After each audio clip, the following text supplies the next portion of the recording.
So Joe Douglas was interested in Keenan Allen after all. We'll talk about it. Plus, where do they go next and why it could be a blessing in disguise that they missed out on Keenan Allen. Let's roll.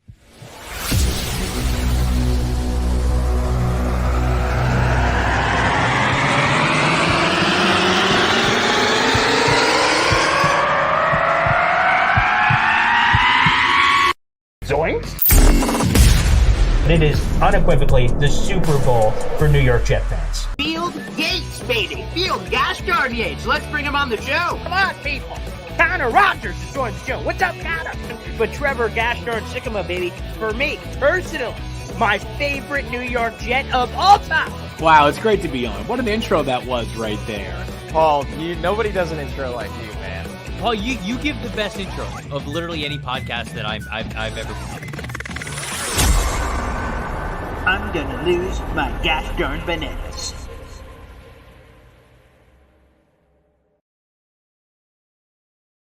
Hey, what's poppin', everybody? Paul Esden Jr., a.k.a. Boy Green. I'm the New York Jets digital reporter for Heavy.com. Welcome to Boy Green Daily, a daily New York Jets video program, also available wherever you get your podcast in the audio-only version as well. Well, it looks like the New York Jets were in on Keenan Allen after all. Today is Sunday, but on Saturday, Keenan Allen had his introductory press conference with the Chicago Bears, and he revealed some dates that apparently the New York Jets were in on this trade after all. But to what level? We're going to get into all of it right here on the show. No matter where you're watching, make sure you show your support. We're on Facebook, YouTube, and Twitter. So I'm going to roll the video first because this went viral yesterday. And I'll explain the full process of what happened, who I talked to, and before I posted everything, which I think is important. So, yesterday, Keenan Allen has his introductory press conference with the media. I get a text from a Bears person that was at that press conference. They said, "Paul, you're gonna want to listen to the press conference interview that just happened." I'm like, "Really? Okay, let me go do it."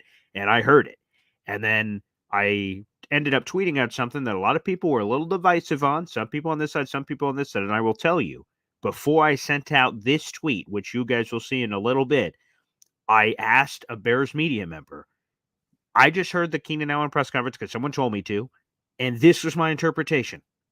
Wrong? Right? What do you say? And they said, that's exactly how I heard it. I'm like, phenomenal. Tweet! And then I wrote a story.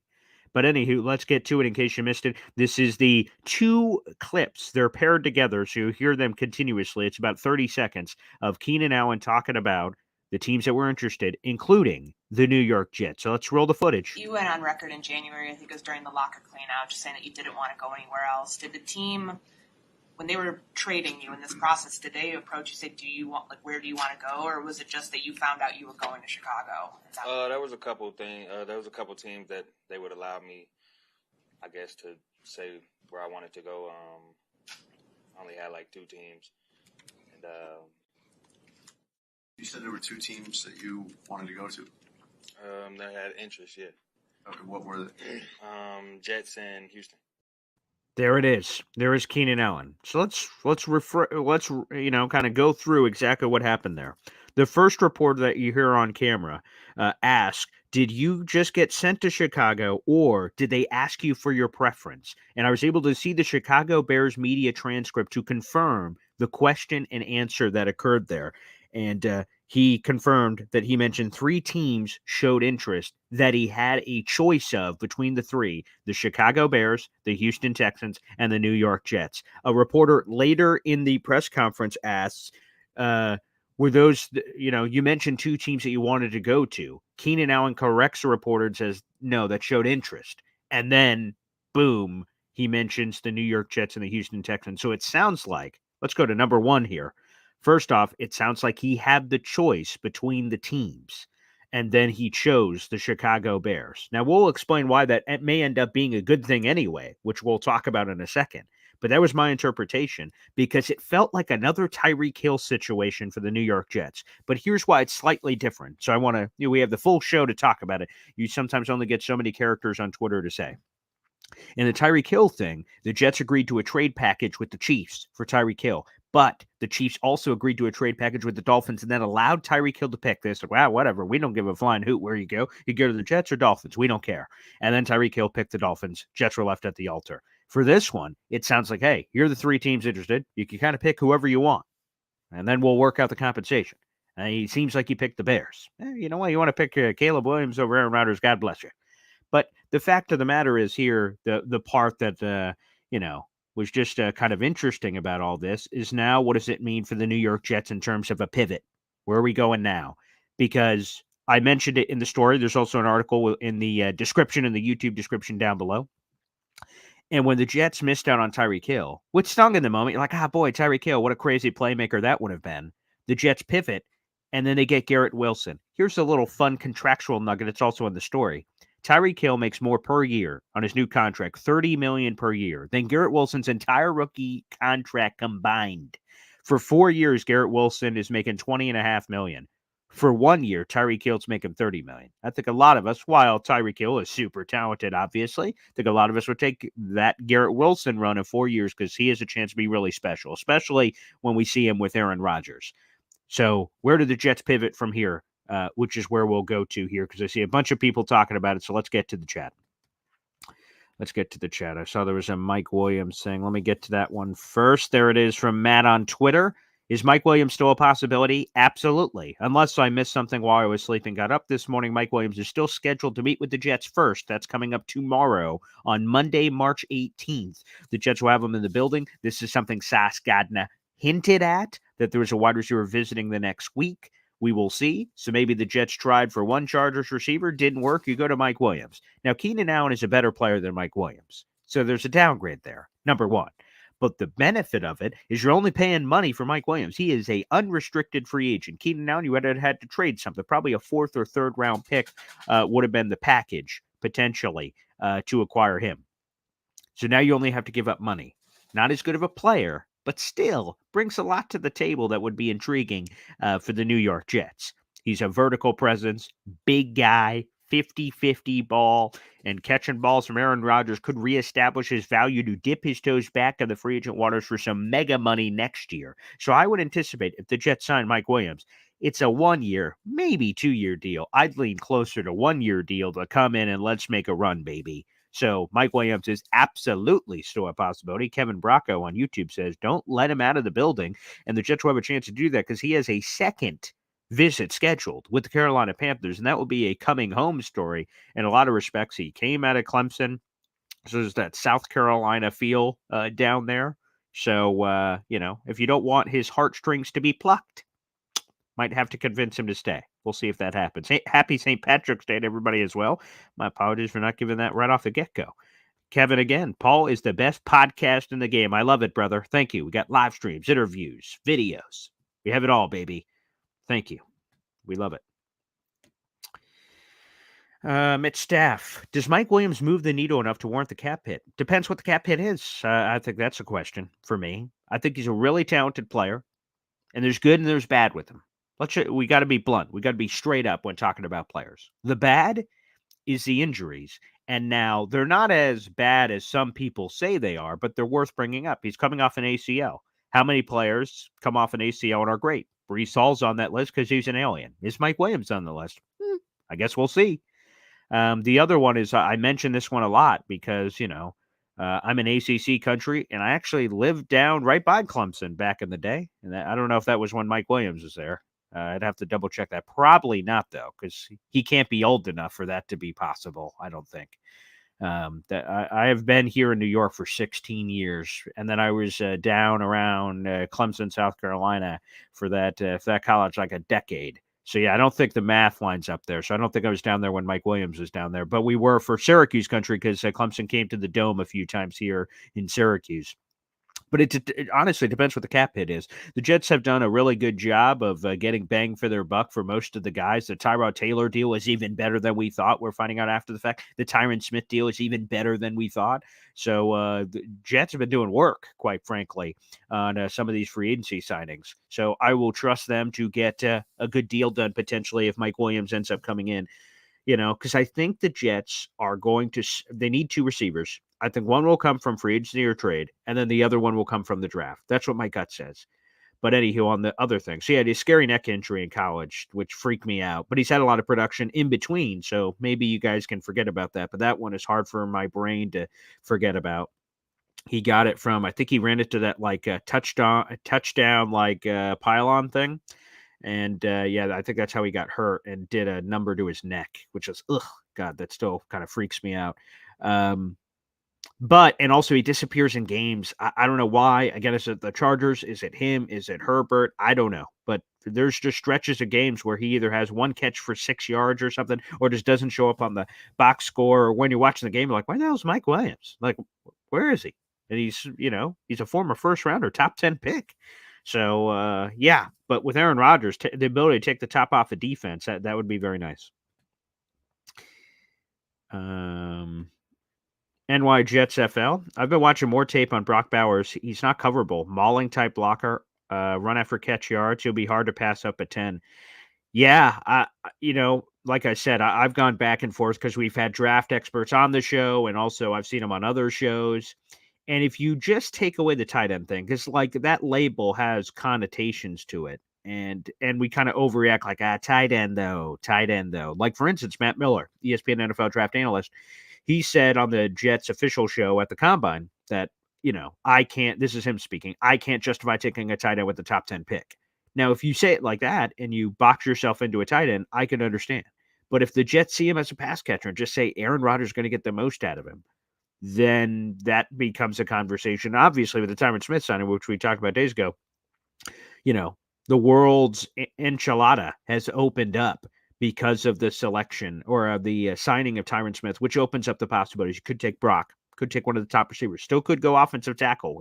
It wouldn't hurt. It just feels good to have an immediate starter. We have the Secret Service, as the nickname is going about the Jets offensive line. Yeah, love it, baby. So he could be hard to pass up. We'll see. Again, there was interest potentially in Bowers before the Jets even signed Tyron Smith. So Kevin says, yes, Brock Bowers and Mike Williams would be all set. Yeah. And then I just want to, so if let's say that happens, you get Brock Bowers, you get Mike Williams. Let's see. So you need another veteran running back, but that can come in a later wave. I'm not really stressing about that right now. You need another safety. And yeah, then we're really rocking. We're really in a good spot. So very, very exciting time to be a Jets fan, baby. I love it. Dakota J says, if not, Brock Bowers, then Roma Dunze or Neighbors. So let's see. Someone's going to have to slip, I think. I think we might get a surprise on draft day, which could be good for us. Matthias, it's not like we missed out on Jerry Rice. Okay. Now, here's the thing. I think we as Jet fans go too extreme one way or the other. Is he Jerry Rice, the greatest receiver of all time? Well, no. No one is. But Keenan Allen was a freaking phenomenal option. He would have been a phenomenal dude for the New York Jets. Again, he's just a pure technician. I'm pulling up his stats here because I remember a couple of them. He set the Chargers franchise record in a couple of key categories, including receptions and yards. Look at this. This is last year, and he missed 3 games. 108 catches, 1,200 yards, and 7 touchdowns. Here's some of the other seasons he's had in his career. 1,300 yards. How about this? Let's do this one. In 4 of the last 5 seasons, he's had over 100 receptions. Do you know how many receivers have had over 100 receptions, Matthias, in Jets history? Let me help you. 1. Brandon Marshall with 109 in 2015. We've only had 1 receiver in Jets franchise history have over 100 catches. Keenan Allen in 4 of the last 5 years has had over 100 receptions. So is he Jerry Rice? Maybe not. But he's freaking Keenan Allen. Pretty damn good, I'd say. So again, I'm not saying, oh, geez, the world is ending. They didn't get Keenan Allen. But I'm addressing the fact that credit to Joe Douglas because he was in the conversation. Keenan Allen revealed it. Now, Keenan Allen seems like he picked elsewhere, So take that for what you will. I heard apparently that the Jets did not make a serious offer. I got a few messages yesterday after my tweet was going viral, and I was having some conversations with people in the know. And they said that the Jets did not make a quote-unquote serious offer for Keenan. Now, I don't know how it all worked out, but my interpretation of what happened is 3 teams show interest because the Keenan Allen, here's how it all started. Keenan Allen, the Chargers approached Keenan Allen, hey, can you take a pay cut to stay? He's like, up yours, pal. I'm not taking a pay cut. I'm coming off a career season that set franchise records. Kiss my ass, man. And they're like, oh, well, okay. Well, I guess we got to trade you. Then the trade winds pick up. 3 teams reach out: Bears, Texans, Jets. And then, well, okay. Here's the range of what it would cost. They're like, all right. And then Keenan picked the Bears, and then they worked out all the trade competition. That's what it seems like happened there. So, again, he's not Jerry Rice, but he would have been an awesome receiver. But maybe, like I said, which is the whole point of the headline of the video, that maybe it ends up being a blessing in disguise. It was for the Tyreek situation. We found Garrett Wilson. Who are we going to find now? Is it just Mike Williams, a free agent?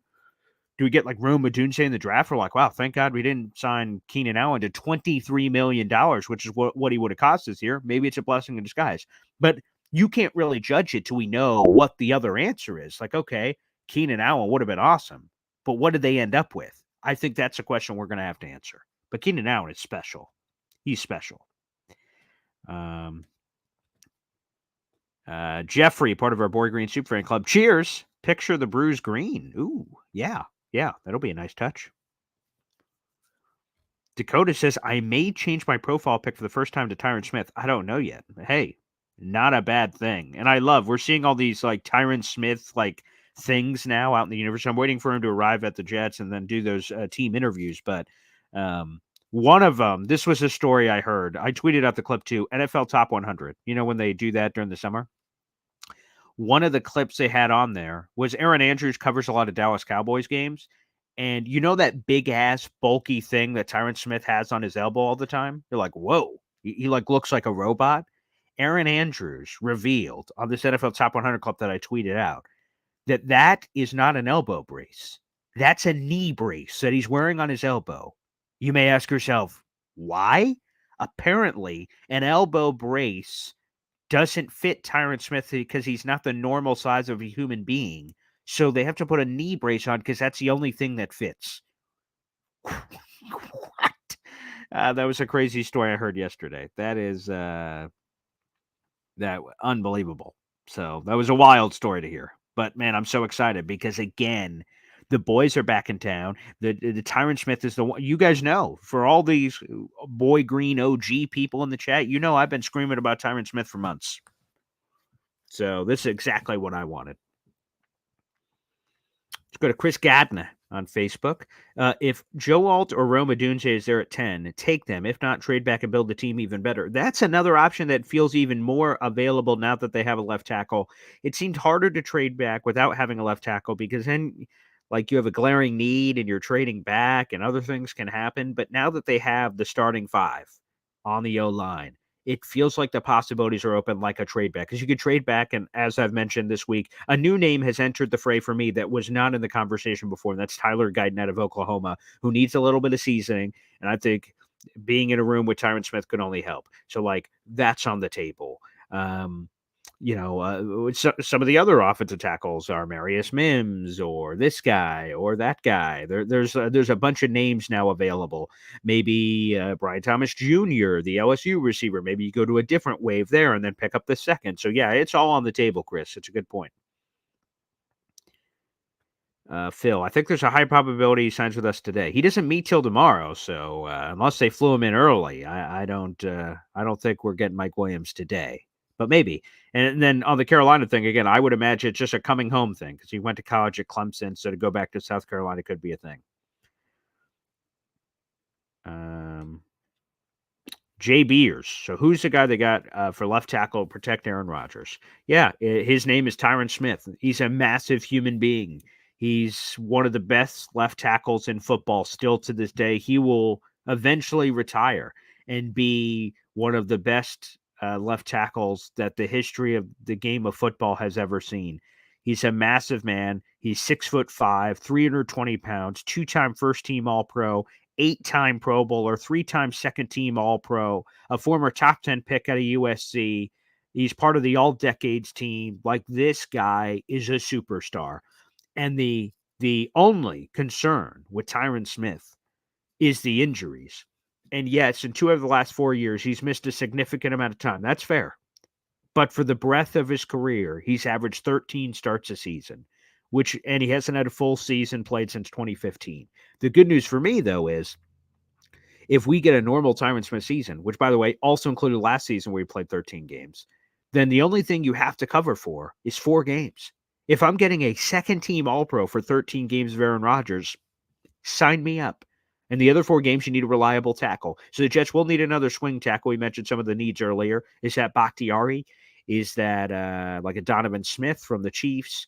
Is that Carter Warren even? I don't know. Maybe. And then if you have that right protection in there, they should be fine. The starting 5 has a chance to be elite. They have a chance to be above average. And then we'll see how much more above average after that with health. Tyron Smith is a superstar. For those who don't know, he's a freak, an absolute mauler, one of the best left tackles in football. Point blank. My dad's a diehard Dallas Cowboys fan. I've been watching. So this isn't me blowing smoke as a random Jets content creator that's never seen Tyron Smith and just reading off a stat sheet. Like, I've seen Tyron Smith. I've seen him in person. He is a freak. He is a monster. I don't how they describe him is vice grips. Once he gets on you, he could just throw you around because he's got great size, great technique. Good Jet fans, if you've never had the pleasure of seeing him, first off in person, or secondly just on like games, you are going to be blown away. The Jets have had some pretty good left tackles in their history. DeBrickashaw Ferguson for a decade. Winston Hill. I mean, you go through a lot of these guys, Hall of Famer in that one, and you think you've seen pretty good play. You haven't seen play till you see Tyron Smith. Yeah, so expectations are massively high. Happy Sunday, everybody. Let's keep going through. Let's see. Matthias, I guarantee he's going to listen to his options to make the next visit unless you overpay, and Joe Douglas will not. Yeah, it probably makes a lot of sense. It probably makes a lot of sense to go through his options. So we'll see. There's no rush, it probably makes the most sense to him to get all the options on the table before he makes a decision, I would say. My father joining back in. He was on the show yesterday. He officially handed Tyron Smith over to us Jet fans. Very nice. Brilliant podcaster, not much in the math department. I will tell people, you want another story. So apparently my father is now going to do weekly stories here on the show of me embarrassing stories or whatever. I'll give you one. How about this? While I sucked at math, somehow I swahoodled myself into being a part of a term we like to call back in school, the mathletes. And you may say, who the hell are the mathletes? Well, when I was back in school, I somehow joined this competitive math team, and a news station covered it. My parents had it on their DVR forever. And there's a scene of me, it's some B-roll footage, and they're like going across, the stage, and then there's a bunch of people at desks, and we traveled for this thing. I mean, it's crazy, and I suck at math. So I don't know how I got on this team. But I have a calculator in front of me for the camera shot, right? The camera's looking at me, and I'm like pretending to look like I'm like adding numbers. So I'm going beep boop bop, beep boop bop, and I'm just randomly pressing buttons. I knew the camera was on me, and I was just making it up. I was adding no equation, complete bull. I was just pressing buttons, and I just tried to rely on the strength of the team, which is what the Jets need to do. Breece Hall, defense, they need to rely on the team, not try to go above your means. You know what I'm saying? So, I was once a part of a math group. I picked out the name Mathletes. Math like athletes together. But I sucked at math.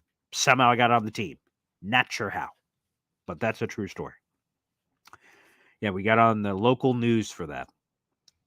Jared B., part of the Boy Green Superfan Club. I want Clowney. Clowney is another one who's visiting this week. I love Jadeveon Clowney. He's one of my favorite players in the league. I love this guy. Former number 1 pick, elite run stuffer. He, since coming into the league, like back in 2014, as a number 1 overall pick, he is in the top 6 in run defense grade of any one of his position. Like, he is phenomenal against the run. And then additionally, on top of that, He had 9.5 sacks last year and played for $2.5 million with the Ravens. Now, maybe he's going to want more coming off that kind of season.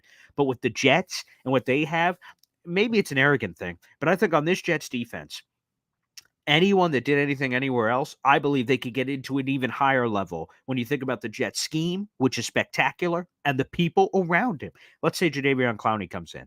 He's got Quinnen Williams. Okay, Javon Kinlaw. He's going to get Jermaine Johnson, Will McDonald, like John Franklin Myers. Like he's got all this talent around him. So the opposing offense can't just rely on any one guy. Oh, we'll double team that guy and everything's fixed. Hell no. They have to make some business decisions, which end up working out for the Jets. So Clowney's a guy I've wanted on the Jets forever. Hasn't worked out for whatever reason. He's a guy who's visiting this week. That would be a wonderful thing because the Jets need another edge rusher to help fill some of the Bryce Huff role that's leaving. People will say, well, what about Will McDonald? Yeah, he's in the room too. You got Will, you got Jermaine Johnson, but you need another edge rusher in that conversation. It's part of a heavy rotation, as all us Jet fans know. Clowney would be a wonderful fit. He would be a wonderful fit. Okay, let's keep looking here. We're going to trade back. Possible. Math and science. Yeah, that's right. NY Jets FL. Lazard already is our Mike Williams. Like a big-bodied guy. So some of the things like red zone, 50-50, some of those things, sure. But taking the top off of defense, that's not in Lazard's game. So I would say the difference is that Lazard isn't taking a 60-yarder to the house. Like Mike Williams brings a vertical presence where he could, and just look at like some of his plays, some of his highlight reels of 60, 70-yard bombs to the house. Like Lazard can't do that, but big boy to the receiving core, sure. That's kind of the archetype of what the New York Jets are looking for. But Lazard also stinks, so that's a factor. Let's see. Yeah, that's the other one. Jared is right. The other guy we lost, obviously, Carl Lawson, who's another guy for snaps. So, yeah, he'd be nice. Yeah, give me Clowney, baby. I'm all about it.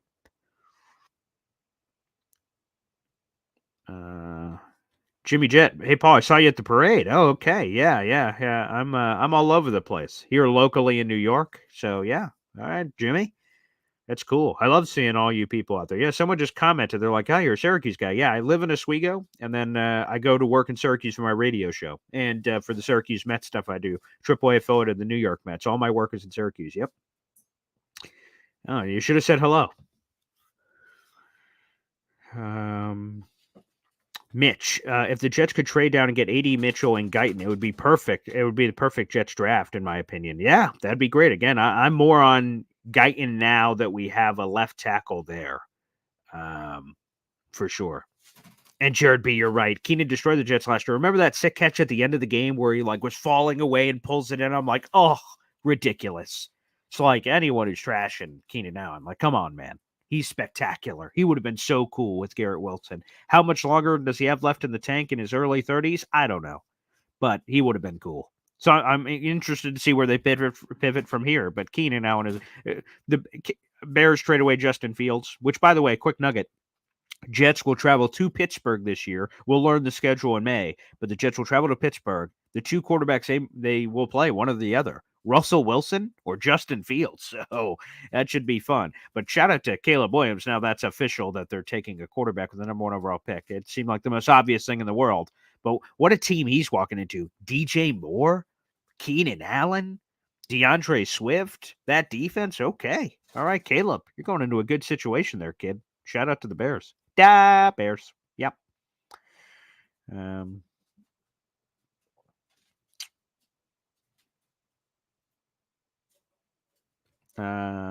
Phil says, off the top of my head, I might take Randy Moss over Rice. Imagine Joe Montana, Steve Young passing Randy Moss. Ridiculous. I'm a big T.O. guy. I love T.O. Freaking love T.O. Absolutely love T.O.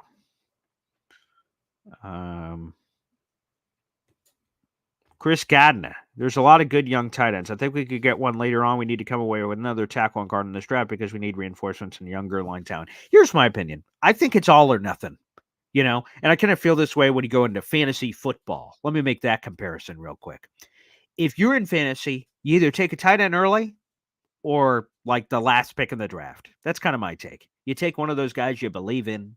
Mark Andrews, Travis Kelce, whoever your guy is at the top, or you just wait forever. And I think that should be the Jets' mentality in the draft. If you want to go tight end, get the scuba gear and dive into the deep end of the pool with Brock Powers. If not, let's just wait. That's my take. Get a veteran, a cheap veteran, if you want. Add another one to the room. I kind of think, depending on what you think of Kuntz, I guess, that Conklin, Ruckert, Kenny Yeboah, that unit's probably pretty good. But if you see Brock Bowers as this superior just pass catcher, then okay, that's another thing. But, different strokes, different folks. But yeah, I don't think it has to be like if the Jets trade back a second round pick, that one to me would be weird, personally.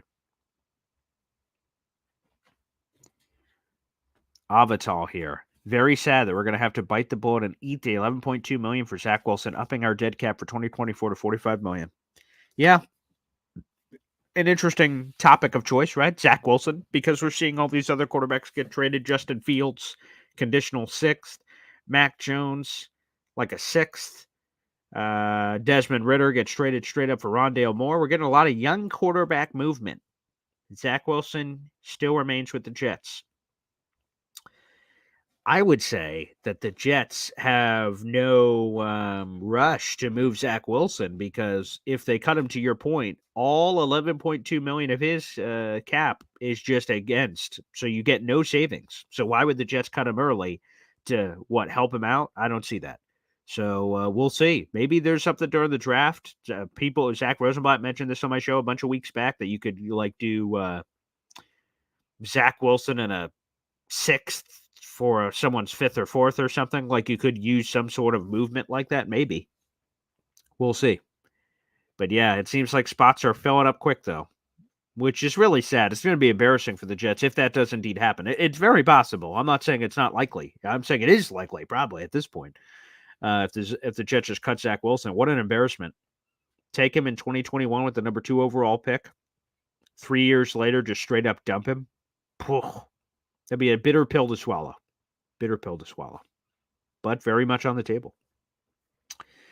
Jeffrey, offensive line bolstering never hurts is proven. Okay. And by the way, you're seeing all these people with these little logos right by their name, like Jeffrey and John Sauer here. Join the Boy Green Super Fan Club. We have almost 1,000 people in the room right now. Make sure you join it. The 150 people watching on YouTube. Make sure you guys like the video, show your support for free on the show. But if you want to go the extra mile, Boy Green Super Fan Club, $2.99 a month. Support the program. We appreciate you. Let's make this the greatest Jets content creating channel on the internet. Moses and Tyron are 1-year deals. We must go OT, or we've learned nothing from the last 2 years. Chances are someone will get hurt. We have to be smart. John, talking about the depth at offensive tackle. Yeah, I don't think we have to go. Again, I think Tyron gives you a little bit of flexibility, but I would, I think my dad talked about it yesterday with the shiny object thing.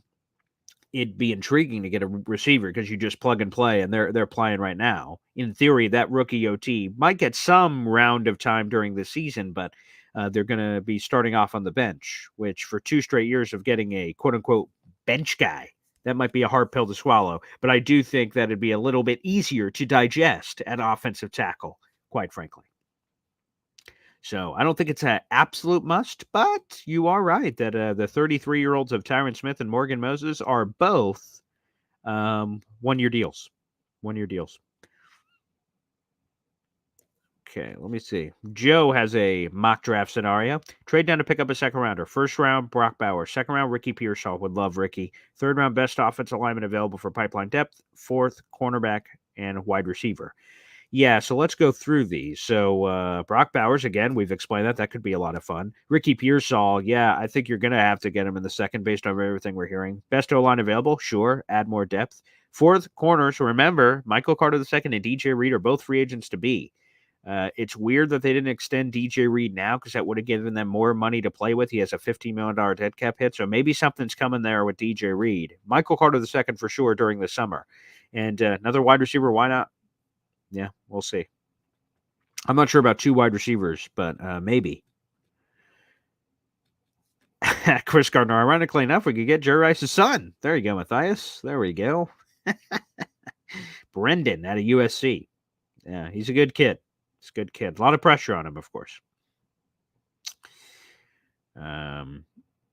Yeah, that was one of the sickest catches I ever saw from Keenan Allen in that Jets game. Oh, what a letdown that Monday night game was. And we knew it when the special teams immediately collapsed and gave a return touch. We're like, oh boy, this might not be our night. This might not be our night.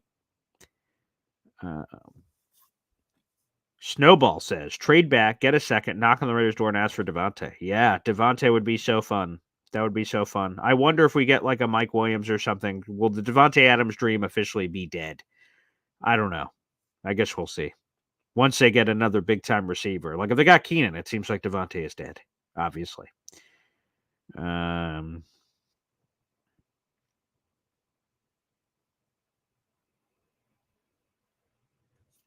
NY Jets FL. I hadn't heard this one. Rumor has it Tyron needs special shoes where two pairs are split. God bless myself. That they're split and sewn together. Again, he is just massive. I've not heard that one, but that one would not surprise me. This dude is a lot of man. Okay, let me go all the way to the bottom, and I'll try to catch up on your latest, because I know I'm behind. Let me see here. Oh, wow. Wow, I am really behind on the comments. Okay, let me go to the latest. Okay, here we go. Ricky does not like, Ricky does not, well, let me see. Here it is. Ricky does not like Pearsall. Maybe he wants to be the only Ricky in New York. Could be. Could be. Could be, Ricky. You don't want any of the other guys there. Jeffrey says Devontae is not coming here. Facts. Maybe. Maybe not. I mean, we'll see. Let's see here.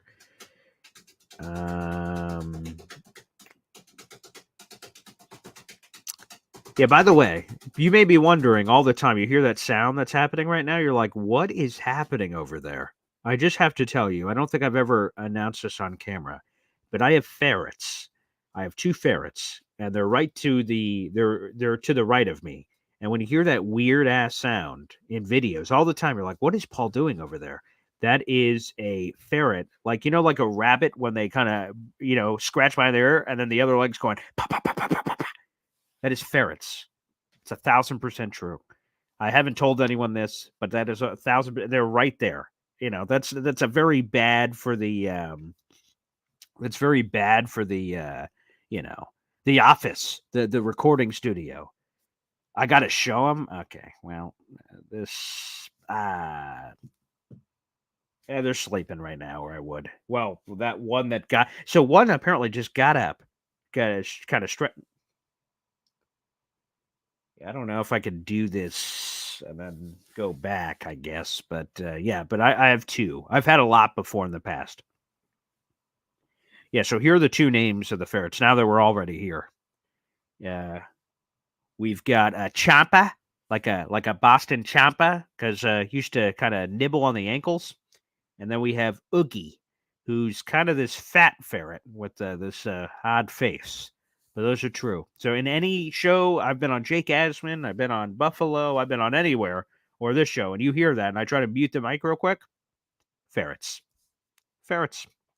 Ferret Bueller's day off. There you go. So that is true. That is true. Ferrets are awesome. They're fun, little bastards. And it's a massive cage. It's like a multi-level cage. It's like right here that you guys can't see. It's right off camera.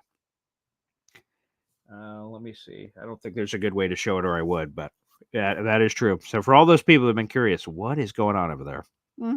That's what's going on. All right, let me, yeah, love ferrets. They are fun. Yeah, one of these days I will bring them on camera. Let me keep looking here through your comments. I'm trying to sort through, trying to catch up. Let's see. Phil. All right. Tyron Smith. Yes, love him. Kevin Bracco asks, how do you join, Paul? I believe there's a little money sign where you guys are watching, and then it should say YouTube join membership. Let me see.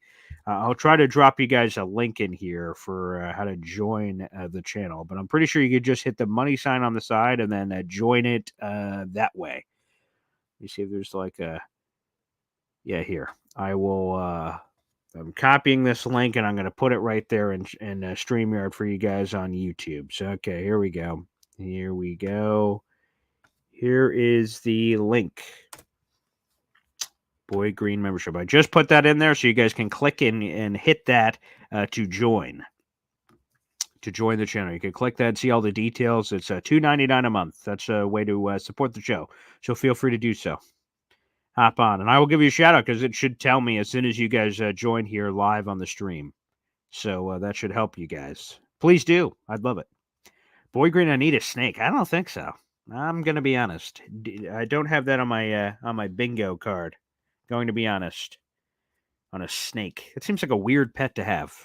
I don't want to judge. I don't want to judge, but I've had a rabbit once. Hated that. I had a rat once, and I traded it for a roast beef sandwich. That's no joke. We had a rat for a significant period of time, kept eating my hoodies. I guess they were too close to the cage or something, that little bastard. And then I put it on like a Facebook marketplace or something, and then traded it for $20 and immediately bought a roast beef sandwich. Yeah, rats, no thank you. I don't know what happened to that rat, but yes. Phil, for more possibilities on the show, Paul, you can not only have your dad have a segment on awkward stories, you can have an animal segment with ferrets. There's a whole world, apparently, I need to unlock where I just quit my radio job and just have like a, National Geographic show. Here's the ferrets. This is its natural habitat. And I'll do a little bit of that. And then, all right, let's go to my father with awkward stories. Pop, thanks for joining us. Let me tell you, when he was 6, he pissed himself. I don't know. So yeah, maybe we have a whole show here, the Boy Green Show. And we can really go to town. Maybe you're right. Untapped potential. That could be. Yeah, Alex goes, yeah, no thanks on rats. I get them filled in my city. Yeah, it was an odd choice. I'm going to be honest. Not sure what happened there. Okay. That's so funny. Yeah, Avital says, Boy Green, your radio partner told me to give you a hard time. Can't believe he was your teacher. Go Lakers. Yes, it's a true story. So my day job is in sports talk radio. I do a show. It's called The Man Child Show with me, Boy Green. It's 10 to 12, Monday through Friday, here in Syracuse. It's a 2-hour show. It takes me about an hour-ish to get from Oswego to Syracuse, my radio job. So that time where I just kind of disappear off the face of the earth from like right after Boy Green Daily, which normally goes to like, I don't know, 8:30-ish or something. I leave at 8:45, 9 o'clock, get to the radio show, do the radio show, come back normally, although that's about to change here because I do work with the Syracuse Mets, who are the AAA affiliate of the New York Mets. So I'm going to be staying at the radio station doing a bunch of work like all day for all these shows. But yes, my radio partner, the guy, the man-child of the Man-Child Show with Boy Green, he was actually my teacher in college teaching sports broadcasting. And every semester I go back to his class and get to talk to all the students about, my path and digital media. Basically, I do that every semester, get to talk to the kiddos, see the next wave of people, which is a really cool way to give back. Yeah, so he was my teacher. I used to pester him. I said, because here's the thing. When I was in high school, I wanted to play in the NFL, but the NFL wasn't looking for 5'3" running backs, as I found out, and neither was college, apparently. So I didn't get any calls. Okay. I'm not surprised based on the production I had at the high school level. I didn't get any calls. So no calls came, and I thought, well, if I can't play in the NFL, the next best thing is talking football. And that's where I kind of made a pivot in my career. Went to Cayuga Community College, the Fulton and Auburn campus. Got to get hands-on experience in Auburn with radio and TV, which ultimately I ended up transferring to Oswego for my final 2.5 years and got to do more TV and radio. And then all of a sudden, at the end of my trip, I'm not really sure what I'm doing in my life. I'm not sure where I'm going or what I'm doing or what the plan is. So I pester my teacher, Jim Lurch, a.k.a. the Man-Child, and I say, hey, can I get a radio internship? And he said no. And I just kept pestering. And eventually he relents and says, sure, you could come. And it's a free internship, so I'm not getting paid for it, but I could be in the room. And I thought, man, if I just impress, I get in the room, maybe when an opening does pop up, they'll be like, well, we got to go to this guy. That's basically what happened. So I worked there for free for like, I don't know, a year and a half, something like that, at Score 1260 and ESPN. And then I eventually get a gig, and the rest is history. And I've been in radio for like a decade now. So it's pretty crazy. But yes, he was my teacher, now radio partner, now everything else. That is all a true story. Yeah, Syracuse is a wild place. I do not live in Syracuse. I live in Oswego. So, new, thank you. Let's see.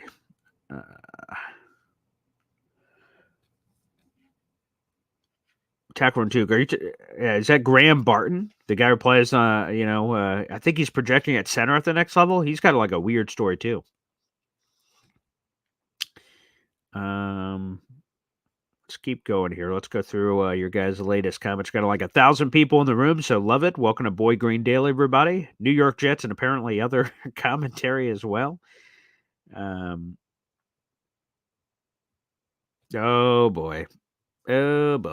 So my dad, who joins me on the weekend shows, yesterday we started a new segment where he tells awkward stories. I'm just going to tell you my history with animals. Oh boy. That's going to be a story. Uh-huh. Yeah. That boy. That's all that you guys need to hear about that one. That one's going to be it's going to be a different type of story. That's going to be a different type of story. Ricky, Boy Green. I quit for the same reason. I was at 5'8", so a lot bigger than me. You had more girth. I was. I think I weighed 135 pounds or something in high school as a running back. I was like small as hell. I was very Darren Sproles-ish. And you said you thought you had no future. No Danny Woodheads or Wayne Corbett's in those days. Well, yeah, or Darren Sproles types, So that's what I thought my path was, but it did not hit. But yeah, Ricky, yeah, love it. Yeah, the shows are getting longer, Snowball, because I think it's Phil's fault. He's the one who said he wanted longer shows. So I've been like allowing them to breathe more. In the future, we did it for the random Tyron Smith episode, but I will start to try to put in a little call-in line, and I'll let you guys start joining the Boy Green Daily shows if I can and have time or the right guest or something, and I will try to do that. Yeah, so it's all Phil's fault, 100%. It's all Phil's fault. He advocated for it. He asked for it. He also wants a call-in show that may have been him or somebody else. So the way you guys can support, like I said, is by liking the video and hitting subscribe on YouTube. That helps grow the channel. And, of course, all the people that joined the Boy Green Superfan Club. That the more you guys join, the more you guys support, the more I can do with the show. That's kind of the blunt truth about it. I got a budding family here, obviously, my fiance and a 2-year-old at home. So, as much support as I can allows me to give back more to the show. I guess that's the basic way to do it. I love doing the show. It's awesome. Absolutely awesome. So it's an absolute gift. So this is really a lot of fun. This is really a lot of fun. And we have some awesome guests. All right, let's go to a couple questions here. Jacob Cooper, who are we targeting for RB2? Great question. Let me see. Let's see who are the best available because, we have all these names. Let me see if I could go to NFL.com's best available real quick. Let's see. Free agency tracker. Best free agents available. Okay, 29 guys left from the top 101. Let's see. This may be too rich for the free agent ranks by position, maybe? Yeah, let me see. Let me see what running backs are still on the board. Let's see. I think whoever the guy should be is not going to be your Dalvin Cooks of the world. He's going to be dirt cheap. All right, let's see. Who's left on the big board here if we have them. Okay, so J.K. Dobbins is an option. Obviously, he's Aaron Rodgers' Achilles buddy. You'll have to check on that Achilles. It'll be like a 1-year deal for like nothing. So I see he's still on the board here. That would be a name. A.J. Dillon, I heard, is re-signed with the Packers. He would have been another name that would have been semi-interesting to me if they went down in that range. Let me see. Any other guys here? So we got Clown. That's okay. I have to find a different thing here for this. Okay, so nope. Yeah, this may be a bad way to do this. I don't know which free agents are still available. Let me actually do it. I'll do it this way. Let's go. Yeah, you guys. I'm sure you guys love this. This is great radio / podcasting right here. To answer this question, let me see who else is left. Okay, the free agent tracker here. Okay, here we go.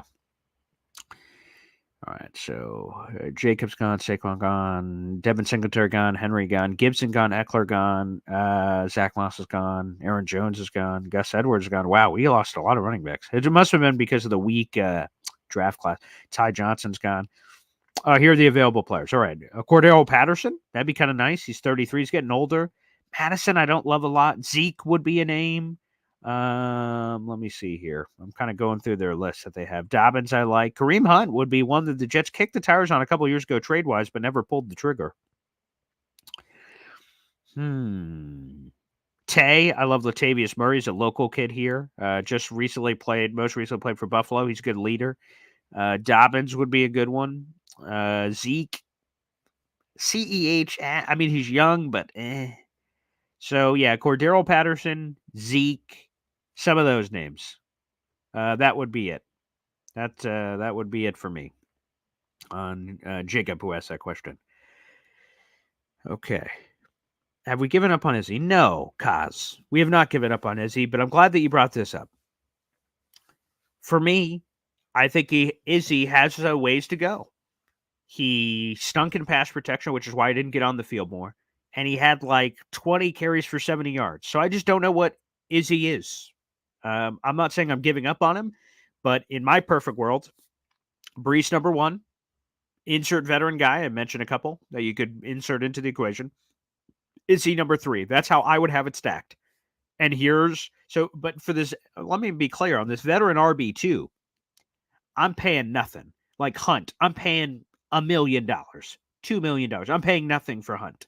And if Izzy has this huge surge this offseason, phenomenal. You're the new RB2, pal. You've risen up the depth chart. So there's room to grow. But I'm not banking on Izzy being the clear-cut RB2. And anyone that is crazy because we've seen nothing from Izzy to suggest that he can handle that workload, that he can handle the workload, that he's improved enough in pass protection. Those are the things I have not seen yet.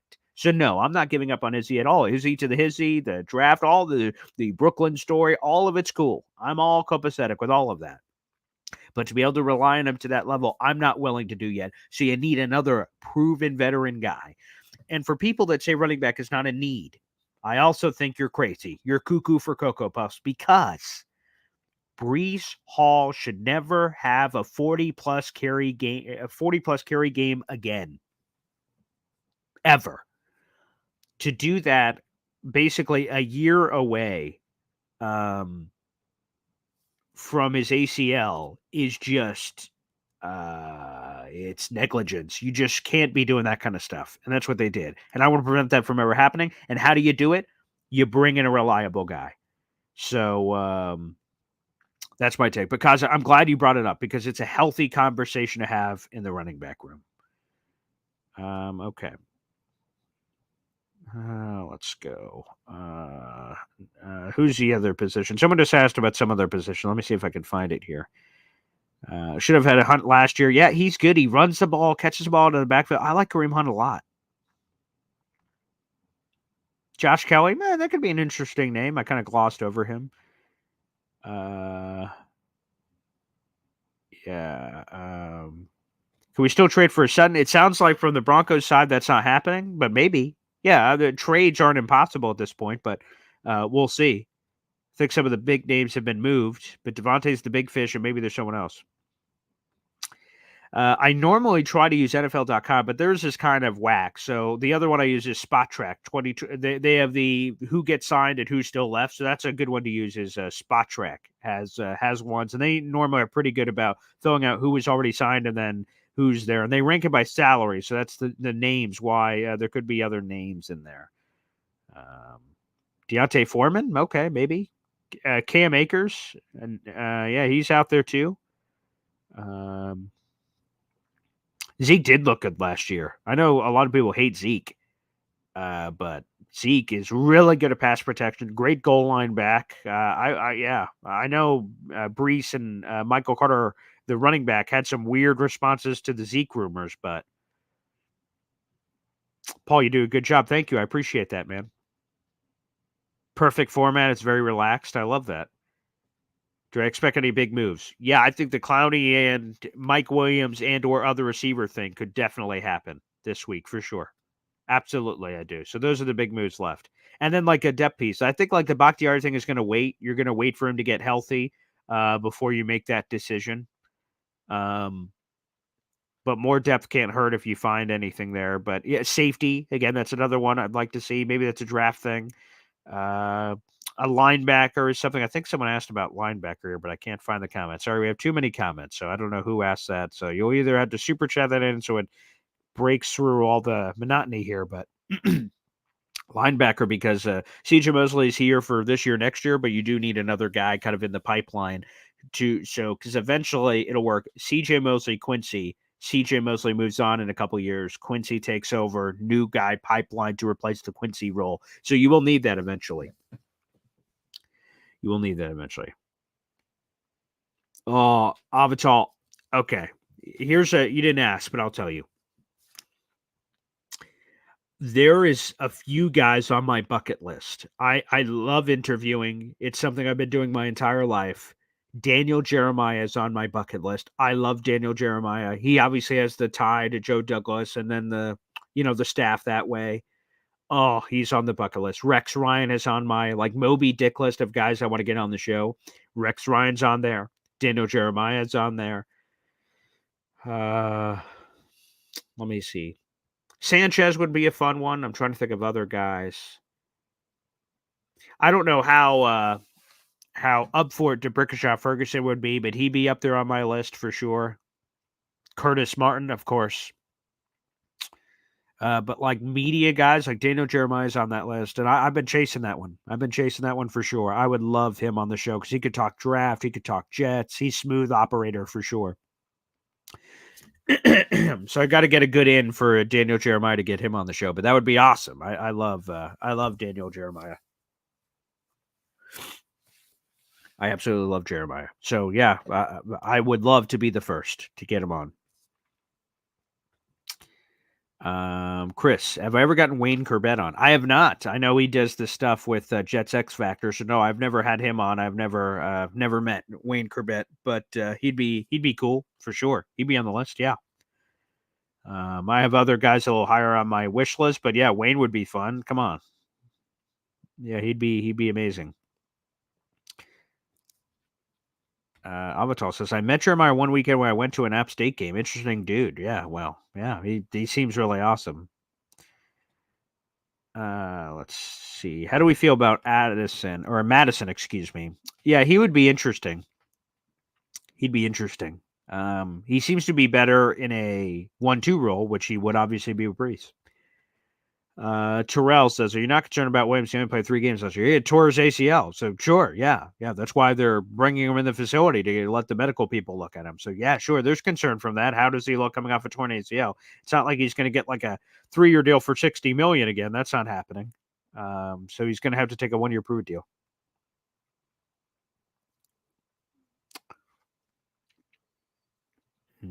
Yeah. Sign Clowney. That'd be great.